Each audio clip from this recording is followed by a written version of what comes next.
ভারতীয় ক্রিকেটার রিঙ্কু সিং এর পরিবারে নেমে এলো গভীর শোকের ছায়া। বাবা খচন্ত সিংকে হারালেন রিঙ্কু সিং। দীর্ঘদিন লিভার ক্যান্সারের সঙ্গে লড়াই চলছিল তার। তিনি গ্রেটার নয়ডার একটি হাসপাতালে চিকিৎসাধীন ছিলেন। পরিবার সূত্রে জানা গিয়েছে স্টেজ 4 লিভার ক্যান্সারে আক্রান্ত ছিলেন খচন্ত সিং। শেষ কয়েকদিনে তার শারীরিক অবস্থার দ্রুত অবনতি ঘটে।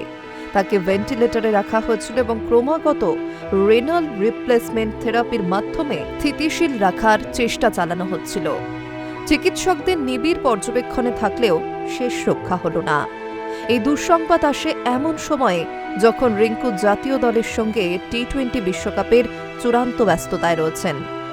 চেন্নাইয়ের এম.এ. চিদম্বরম স্টেডিয়ামে জিম্বাবুয়ের বিরুদ্ধে ম্যাচের আগেই আচমকা তিনি দলের শিবির ছেড়ে বাড়ি ফিরে যান।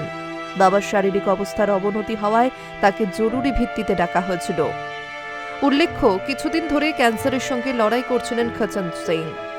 তবে সম্প্রতি অবস্থার অবনতি হওয়ায় তাকে গ্রেটার নয়ডার হাসপাতালে ভর্তি করা হয়। বাবার সঙ্গে দেখা করে দ্রুতই চেন্নাই ফিরে আসেন রিঙ্কু, কিন্তু দলের কম্বিনেশনে পরিবর্তন আনে টিম ম্যানেজমেন্ট। সূর্যকুমার যাদবের নেতৃত্বাধীন দল জিম্বাবুয়ের বিরুদ্ধে প্রথম একাদশে 2টি বদল আনে, যার ফলে রিঙ্কু দলে জায়গা পাননি। দলে ভারসাম্য আনতে ওপেনার হিসেবে ফেরানো হয় সঞ্জু স্যামসনকে।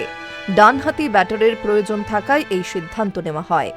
অন্যদিকে ঈশান কিষানকে নামানো হয় 3 নম্বরে এবং তিলক ভার্মার ভূমিকাও বদলে তাকে ফিনিশারের দায়িত্ব দেওয়া হয়। অন্য পরিবর্তন হিসেবে অক্ষর প্যাটেল দলে আসেন ওয়াশিংটন সুন্দরের জায়গায়। পাশাপাশি বিশ্বকাপে রিঙ্কুর ভবিষ্যৎ অনিশ্চিত। এই মুহূর্তে টি-20 বিশ্বকাপ 2026-এর রিঙ্কুর বাকি ম্যাচগুলিতে খেলা নিয়ে অনিশ্চয়তা তৈরি হয়েছে। বিসিসিআই এখনও এই বিষয়ে কোনো আনুষ্ঠানিক ঘোষণা করেনি। এদিকে ভারতীয় দল এখন কলকাতা যাবে ওয়েস্ট ইন্ডিজের বিরুদ্ধে গুরুত্বপূর্ণ ম্যাচ খেলতে। এই ম্যাচের বিজয়ী দল দক্ষিণ আফ্রিকার সঙ্গে সেমিফাইনালে জায়গা করে নেবে। Hi News network.